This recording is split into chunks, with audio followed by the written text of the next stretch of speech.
Let me tell you a story that starts with something as simple as a fence. You'd think a fence is just a fence, right? Something to mark your property, keep the dog from running off, or maybe give you a bit of privacy.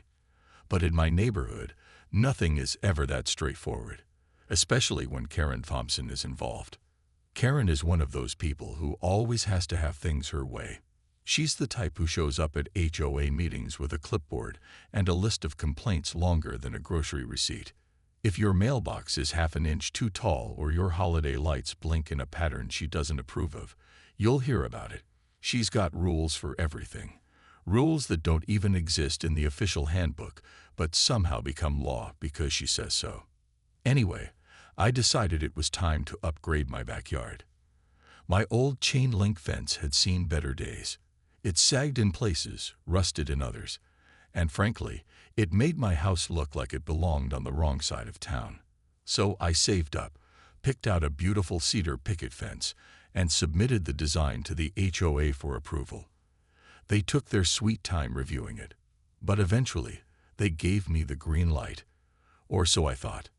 The day after the installation was finished, Karen came storming up my driveway like she owned the place. She parked herself in front of my new fence, arms crossed, lips pursed into that sour expression she wears whenever someone dares to challenge her authority. "This isn't what we approved," she said, pointing at the fence like it had personally insulted her. I couldn't believe what I was hearing. "What do you mean?" I asked, trying to stay calm. "It's exactly what I submitted. You guys signed off on it." She snatched the paperwork out of my hands, scanned it quickly, and then crumpled it into a ball. "You'll regret this," she muttered before marching back to her car and driving away. Her tone sent a chill down my spine, but I brushed it off. After all, what could she possibly do? That night, though, I started to feel uneasy. Every little sound outside made me glance toward the window. Was that footsteps? A car door closing? Nothing seemed unusual, but I couldn't shake the feeling that Karen wasn't done with me yet. The next few days passed without incident, and I began to relax. Maybe she was just blowing off steam, I told myself. Maybe she'd move on to harassing someone else. But deep down, I knew better. Karen doesn't let things go. Not when she feels like she's been crossed. And replacing my fence, well, apparently that counted as crossing her. Little did I know, the worst was yet to come. The tension between us was building, like a storm cloud hanging low over Maplewood Lane. Something was going to break. And soon. I just didn't realize how explosive it would be. It was one of those quiet nights where everything seemed perfectly normal, at first. The kind of night where you're almost lulled into thinking life is calm and predictable. I'd spent the evening reading on the couch, my dog curled up at my feet, when a strange smell began to creep into the house. At first, I thought it was something burning in the kitchen. Maybe I'd left a candle going or forgotten about dinner. But as the scent grew stronger, sharper, I realized it wasn't coming from inside. I bolted upright, heart racing, and rushed to the back door. When I flung it open, I froze. Flames were devouring the far corner of my backyard, licking hungrily at the base of my brand new fence. Smoke billowed into the air, thick and choking. My dog barked wildly beside me, tugging at his leash, while my mind scrambled to make sense of what was happening. Panic hit me like a punch to the gut. Without thinking, I grabbed the garden hose and started spraying water onto the fire, but it felt useless against the intensity of the flames. My hands shook as I fumbled with the nozzle, trying to aim properly, but the fire kept spreading. It was eating through the cedar planks like they were paper, leaving behind charred remains and ash. Finally, I called 911. The operator's voice was calm but firm as she assured me help was on the way. "Stay safe," she said before hanging up, but staying safe felt impossible. Every second that passed felt like an eternity. By the time the fire truck screeched to a halt in front of my house, a huge section of my fence and part of my garden was gone. All that work, all that money, reduced to blackened rubble. As firefighters worked to put out the last of the flames, I stood there in shock, clutching a blanket around my shoulders. The cold night air bit at my skin, but I barely noticed. My mind was racing with questions. How did this happen? Was it an accident? Or had someone done this on purpose? That's when I saw her. Across the street, Karen was standing in her driveway, watching silently. She didn't look concerned or surprised, just smug. Her arms were crossed, and there was a faint curl to her lips, like she was enjoying the show. When our eyes met, she didn't look away. Instead, she gave me a slow, deliberate smirk, a look that sent chills down my spine. For a moment, I couldn't breathe. It wasn't just the smoke lingering in the air. It was the weight of her stare. Something about that smirk told me she knew more than she was letting on. Maybe even too much. But why would she do this? Why would anyone go to such lengths over a fence? The firefighters eventually finished their job and packed up their equipment. One of them walked over to me and asked if I had any idea how the fire might have started. I hesitated, glancing back at Karen, who was still lingering across the street. Did I dare say her name? Would they even believe me without proof? I'm not sure, I finally said, my voice trembling. Maybe it was an accident. But deep down, I knew better. This wasn't random. This wasn't coincidence. Someone had set my fence on fire, and I had a sinking feeling I knew exactly who it was. As the crowd dispersed and the street fell silent again, I couldn't shake the image of Karen's face, the way her lips had curled into that satisfied grin. Whatever game she was playing, it wasn't over yet, and I had no idea what move she'd make next. The next morning, I woke up exhausted, my mind still replaying the events of the night before. The smell of smoke lingered in the air, clinging to my clothes and furniture, a constant reminder of what had happened. My backyard looked like a war zone. Charred wood, blackened soil, and the skeletal remains of plants I'd carefully nurtured over months. It was hard to believe that just 24 hours ago, it had been a peaceful space I was proud of. I hadn't slept much. Every time I closed my eyes, I saw Karen's face, the smirk, the coldness in her gaze. Was it possible she'd actually done this? And if so, how could I prove it? Without evidence, it would be my word against hers, and everyone knew how persuasive Karen could be when she wanted to twist things in her favor. Just as I was trying to shake off these thoughts, my phone rang. The caller ID said, "Detective Ramirez." My stomach tightened. What did the police want with me now? "Ms. Carter." Detective Ramirez's voice was calm but firm. "We're following up on the fire at your property last night. Do you have any idea who might have set it?" My throat went dry. I hesitated, unsure how much to say. I wanted to tell him about Karen, about her strange behavior and that smirk, but something held me back. Accusing someone without proof felt reckless, especially when dealing with someone as cunning as Karen. "No," I finally replied, my voice shaky. "I don't know who would do this." There was a pause on the other end of the line. Then he said, "Actually, Miss Thompson called us earlier today. She mentioned something concerning." My heart sank. Of course she had. "What did she say?" I asked, already dreading the answer. "She claims you may have accidentally started the fire yourself," he continued, his tone neutral but probing. "She said you've been struggling financially lately and suggested you might have been trying to collect insurance money." I almost dropped the phone. Struggling financially. Insurance fraud. Where was she even getting this nonsense from? Sure, I wasn't exactly rolling in cash, but I wasn't desperate either. This was pure fabrication, a story designed to paint me as unstable or dishonest. "She's lying," I blurted out, anger bubbling to the surface. "Why would I burn down my own fence? That doesn't make any sense." "We'll need to investigate further," Detective Ramirez said diplomatically. "But for now, please avoid discussing the incident with anyone else until we have more information." After hanging up, I paced around the house, fuming. How dare she turn this around on me? Setting my fence on fire wasn't enough. She had to try to ruin my reputation too. The audacity was infuriating. But beneath the anger was fear. If Karen was willing to go this far, to frame me for something I didn't do, what else was she capable of? And worse, what if people believed her? She had influence in the neighborhood, connections with the HOA board, and a knack for making herself look like the victim. Who would take my side if it came down to her word versus mine? That's when I realized I couldn't sit back and wait for the truth to come out on its own. If I wanted justice, I'd have to fight for it. And that meant finding evidence to expose Karen for who she really was. But where do you even start with someone as calculating as her? As I stared out the window at the charred remains of my backyard, I made a decision. This wasn't just about my fence anymore. It was about standing up to someone who thought she could control everything. And everyone around her. Whatever it took, I was going to make sure Karen didn't get away with this. After the phone call with Detective Ramirez, I knew I couldn't just sit around and wait for someone else to figure things out.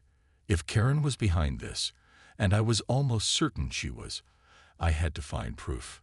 Proof that would not only clear my name but also expose her for the manipulative person she was. The problem was, where do you even start when dealing with someone as sneaky as Karen? I began by talking to my neighbors. Not everyone, of course, just a few people I trusted or who had seemed uneasy around Karen in the past. At first, most of them were hesitant to say anything. They didn't want to get involved, fearing retaliation from Karen or the HOA. But once I explained what had happened, the fire, the accusations, it was like a dam broke. One by one, they started sharing their own stories. Mrs. Peterson, an elderly woman 2 doors down, told me about how Karen had reported her to animal control because her cat had wandered into Karen's yard. She said it was aggressive. Mrs. Peterson recalled, shaking her head. That poor thing wouldn't hurt a fly. Then there was Mr. Lewis, who admitted Karen had accused him of stealing her mail after he'd accidentally picked up the wrong package from the community mailbox. It was embarrassing, he said. She made such a fuss over nothing. But the most alarming story came from Sarah, a young mom who lived across the street. She confided that Karen had once spread rumors about her being neglectful because her kids play outside without supervision. It got so bad, I stopped letting them play in the front yard. Sarah said quietly, I didn't want anyone judging us. These stories painted a picture of Karen that wasn't surprising, exactly, but it was infuriating. She wasn't just difficult, she was vindictive. And if she could go after people for things as minor as a wandering cat or misplaced mail, setting fire to my fence suddenly didn't seem far-fetched at all. Still, gossip wasn't enough to prove anything. I needed something concrete, something undeniable. That's when I remembered Mr. Dawson, the quiet older man who lived directly behind Karen. He kept to himself mostly, but he always seemed observant, sitting on his porch for hours watching the neighborhood go by. Maybe he'd seen something unusual the night of the fire. The next evening, I knocked on his door, feeling nervous but hopeful. He answered quickly, his face lighting up when he saw me. Come in, he said warmly, ushering me inside. His house smelled faintly of pine and old books, cozy and inviting despite its modest furnishings. I need your help, I began, cutting straight to the point. I told him about the fire, Karen's accusations, and everything I'd learned since then. To my relief, he listened intently, nodding along as I spoke. When I finished, he leaned back in his chair, stroking his chin thoughtfully. Well, he said slowly, there is something you should know. The night of the fire, I happened to see Karen carrying a gas canister into her garage. My heart skipped a beat. Are you serious? I asked, barely able to contain my excitement. He nodded solemnly. I didn't think much of it at the time. People use gas for lawn equipment, grills, that sort of thing. But now, his voice trailed off, leaving the implication hanging in the air. This was it, the break I'd been hoping for, a gas canister. On the same night, my fence burned down. It wasn't definitive proof, but it was close. Close enough to make Karen sweat if I played my cards right. Thank you, I said earnestly, standing up to leave. "You have no idea how much this means." As I walked home, my mind raced with possibilities. With Mr. Dawson's testimony and the other neighbors' stories, I might finally have a chance to turn the tables on Karen. But I also knew this wasn't going to be easy. Confronting her meant stepping into dangerous territory, and I had no idea how far she'd go to protect herself. Still, one thing was clear. I wasn't backing down. Not this time. The next evening, I decided it was time to confront Karen. Armed with Mr. Dawson's account and the growing list of grievances from my neighbors, I felt a strange mix of determination and dread. This wasn't going to be easy, but I knew I couldn't let her behavior slide any longer. If I didn't stand up now, who would? I walked across the street, my heart pounding in my chest. Each step felt heavier than the last, like I was marching toward some kind of battlefield. When I reached her house, I hesitated for a moment, taking a deep breath before knocking firmly on her door. Karen answered almost immediately, as if she'd been waiting for me. She stood there in her yoga pants and an oversized sweatshirt, her hair pulled back into a messy bun. For a split second, she looked almost normal. But then her lips curled into that familiar smirk, and I remembered exactly who I was dealing with. "What do you want?" she asked, her tone dripping with fake politeness. "I'm busy." "Oh, I'm sure you are," I shot back, forcing myself to sound calm despite the storm brewing inside me. "But this won't take long." Before she could respond, I shoved a folder into her hands. It contained copies of witness statements from my neighbors, the stories they'd shared about her bullying tactics, and notes detailing Mr. Dawson's account of seeing her with the gas canister. Her eyes widened slightly as she flipped through the pages, though she tried to mask her reaction with indifference. "You've got some explaining to do," I said, my voice steady but firm. "This fire wasn't an accident, Karen, and we both know it." For a moment, she just stared at me, her face unreadable. Then, slowly, her mask slipped. Fear flickered in her eyes. Just for a second. But it was enough to confirm what I already suspected. She knew she'd been caught. "I don't know what you're talking about," she said finally, her voice sharp but lacking its usual confidence. "You're making accusations based on hearsay and lies." "Hearsay?" I repeated, incredulous. "Mr. Dawson saw you carrying a gas canister into your garage the night of the fire. Care to explain that?" Her jaw tightened, and for a moment, I thought she might crumble right then and there. But instead, she straightened up, her expression hardening into something cold and calculating. "Even if that's true, it doesn't prove anything," she snapped. "People use gas cans all the time. For lawnmowers, grills, generators. Are you seriously accusing me of arson based on someone seeing me with a gas can?" "Yes," I said bluntly. "Because it fits. You've made it clear you hate my fence, and you've done everything in your power to make my life miserable since it went up. Now my property is damaged, and somehow you're the one spinning tales to make me look guilty. Does that sound innocent to you?" She glared at me, her nostrils flaring. "You're insane," she spat. "No one will believe your ridiculous conspiracy theories." "Wanna bet?" I countered, stepping closer so there was no mistaking the intensity in my voice. "If you think I'm going to sit back and let you destroy my life without fighting back, you're dead wrong. I'm taking this to the HOA board, the police, anyone who will listen. And trust me, people are starting to see you for who you really are." Her composure cracked further, her hands trembling as she clutched the folder tighter. "You're bluffing," she hissed, though her voice wavered. "No one listens to drama queens like you." "Try me," I said, holding her gaze. "Because this isn't over." With that, I turned and walked away, leaving her standing there in stunned silence. As I crossed the street back to my house, I could feel adrenaline coursing through my veins. Confronting Karen hadn't been easy. In fact, it had been downright terrifying. But it was also empowering. For the first time since the fire, I felt like I was taking control of the situation.